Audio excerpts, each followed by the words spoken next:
keluarganya sudah rumah tangga ada yang belum ya? Ada sebelah saya insya Allah. Oh ya, yang sudah rumah tangga kita anak-anak kita juga yang menyenangkan. Bapak Ibu kalian, hari ini begitu banyak rumah tangga yang tidak bisa diselamatkan hanya gara-gara hal seperti salah satu soal penghasilan rumah tangga karena tidak bersyukur sehingga ya apapun pasangan kita, apapun bentuknya dan jenisnya itu terbaik buat kita. Ya. Kebahagiaan itu bukan dicari-cari, diciptakan bersama. Sama-sama. Jadi kalau sudah punya pasangan model ini ya itulah terbaik. Jangan digundul dan disuruh atau pakai dengan kacang baik. Tidak usah. Yang lalu dia lakukan. Penjadwalan kayaknya agak sulit. Karena kalau dibuat penjadwalan orangnya ya itu juga. Jadi boleh dibilang kita ini bekerja untuk mengarahkan anak-anak itu seminggu penuh. Gitu. Kecuali memang kita sedang tidak ada jadwal ngajar di hari itu. Mungkin itu aja kan begitu. Nah, jadi menurut saya ya kalau misalkan nanti karena kan perlu dijadwalkan nggak apa-apa kalau misalkan bisa ya. Bisa kita jadwalkan. Tetapi faktanya menurut saya kita dengan tenaga yang sekian ini masih sangat kurang. Masih kurang ya. Ya kan? Gitu. Boleh, nggak apa-apa Bu. Nanti itu yang perlu kita jadwalkan untuk wali kelas.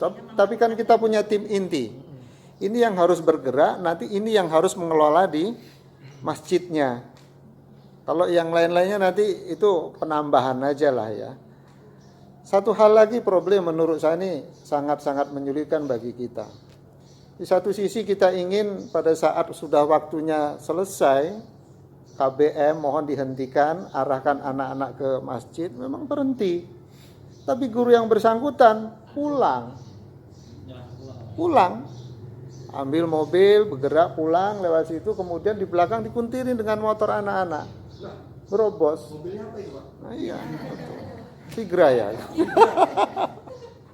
Nah itu betul Bu Sri. Saya dulu juga pernah punya pemikiran gembok aja Bu, pergi dari situ. Saya sudah ngomong gitu dengan Mbak Winda, dengan Mas Rudi. Nah itu dia. Tapi berbagai alasan karena yang ada di wilayah ini, yang berkantor di sini bukan cuma keluarga besar Mansatu, ada juga tuh. Nah, itu dia.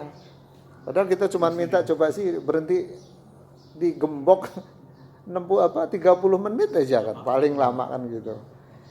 Tapi ya itu ini juga problem bagi kita semua. Tapi kembali lagi masalah itu tadi memang harus kita lebih efektifkan lagi gimana caranya supaya pergerakan anak dari kelas ke masjid itu bisa kita laksanakan dalam waktu yang singkat sehingga sholat bisa segera dimulai sehingga masih ada sisa waktu untuk anak melakukan aktivitas lain untuk istirahat misalkan, kemudian makan dan lain-lain. Karena itulah efektivitas yang bisa kita lakukan supaya anak-anak kebagian yang lain. Termasuk kantin. Kantin itu kan sangat sulit untuk dikendalikan. Di satu sisi kita meminta supaya dihentikan dulu. Tapi di sisi lain mereka berkepentingan untuk itu. Mereka punya waktu untuk melayani anak hanya 15 menit di istirahat pertama dan 30 menit di istirahat kedua, tetapi itu udah kepotong untuk ke masjid.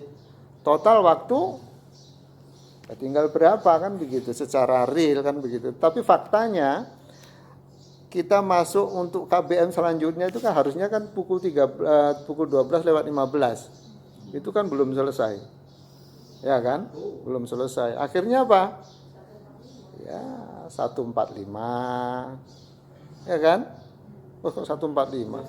12:45. 12:30 paling cepat.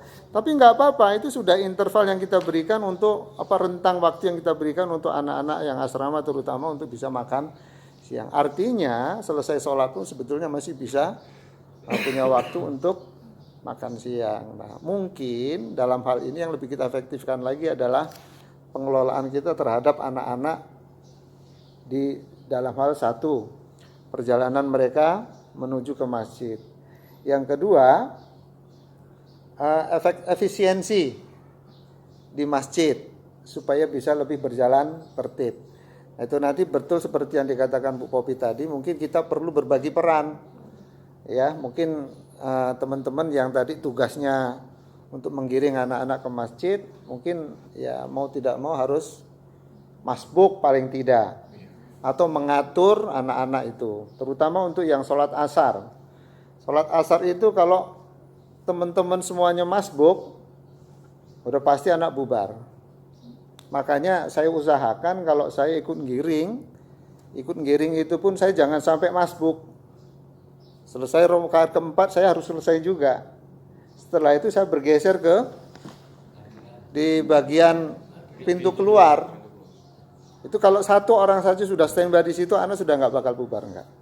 Tinggal dikelola yang masbuk ini nanti rekan-rekan yang mesti buat jamaah sendiri untuk sholat, ya monggo kan gitu. Tapi intinya memang betul tadi perlu kita pikirkan juga Mas Riko, ada yang harusnya kita tugas untuk di toilet, ada di bagian belakang, di tengah dan seterusnya, untuk supaya anak-anak tidak main-main. Karena faktanya anak-anak juga ada sholat sambil main, sambil ngobrol. Walaupun dia di saf tengah padahal saf depan, rupanya dia tidak sholat.